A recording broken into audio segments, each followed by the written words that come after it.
Assalamualaikum warahmatullahi wabarakatuh. Perkenalkan, nama saya Nadila dengan NIM 7030123015 dari Keperawatan kelas A. Di sini saya akan mempresentasikan materi yang berjudul yaitu persalinan lama. Persalinan lama adalah persalinan yang berlangsung lebih lama dari 24 jam, digolongkan sebagai persalinan lama. Namun demikian, kalau kemajuan persalinan tidak terjadi secara memadai selama periode itu, situasi tersebut harus segera dinilai permasalahannya, harus dikenali dan diatasi sebelum batas waktu 24 jam tercapai. Sebagian besar persalinan lama menunjukkan pemanjangan apapun yang menjadi penyebabnya, serviks gagal membuka penuh dalam jangka waktu yang layak. Penyebab persalinan lama yaitu ada di faktor ibu. Yang pertama, kekuatan kontraksi yang lemah. Kontraksi yang tidak cukup kuat dapat menyebabkan proses persalinan berjalan lebih lambat. Yang kedua, posisi bayi yang tidak tepat. Bayi yang tidak dalam posisi yang tepat dapat menyebabkan proses persalinan lebih lama. Yang ketiga itu nervus dan stres. Kondisi emosi yang tidak stabil dapat mempengaruhi proses persalinan. Yang keempat, kondisi medis ibu. Kondisi medis seperti diabetes, hipertensi, atau penyakit jantung dapat mempengaruhi proses persalinan. Yang kedua itu adalah faktor bayi. Yang pertama, berat badan bayi yang besar. Bayi dengan berat badan yang besar dapat menyebabkan proses persalinan lebih lama. Yang kedua, posisi bayi yang tidak tepat. Bayi yang tidak dalam posisi yang tepat dapat menyebabkan proses persalinan lebih lama. Yang ketiga, kondisi bayi yang tidak sehat. Kondisi bayi yang tidak sehat dapat mempengaruhi proses persalinan. Adapun indikasi persalinan lama yaitu ada indikasi persalinan lama fase aktif. Yang pertama, lama fase aktif lebih dari 8 jam.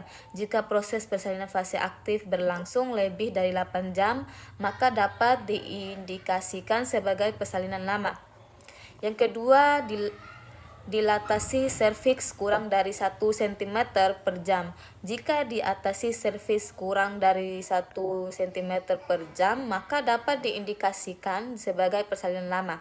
Yang ketiga itu kontraksi yang tidak efektif. Jika kontraksi tidak efektif dalam pembantu proses persalinan, maka dapat diindikasikan sebagai persalinan lama. Yang kedua, indikasi persalinan lama fase transisi. Yang pertama, lama fase transisi lebih dari 22 jam.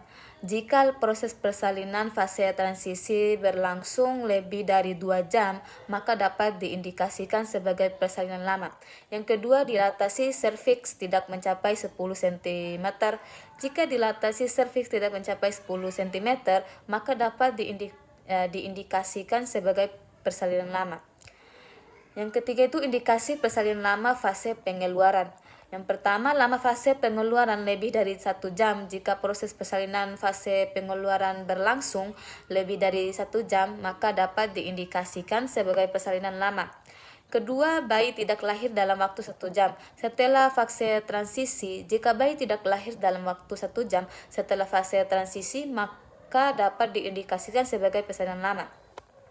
Selanjutnya, prosedur tindakan persalinan lama yaitu ada tindakan awal.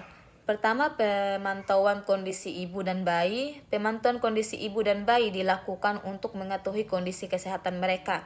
Yang kedua, pemberian cairan dan nutrisi. Pemberian cairan dan nutrisi dilakukan untuk menjaga kekuatan dan energi ibu. Yang ketiga, pemberian oksigen. Pemberian oksigen dilakukan jika ibu mengalami kesulitan bernafas. Yang kedua ada tindakan medis. Yang pertama itu pemberian obat untuk memperkuat kontraksi. Pemberian obat untuk memperkuat kontraksi dilakukan jika kontraksi tidak efektif. Pemberian epidural. Pemberian epidural dilakukan untuk mengurangi nyeri persalinan.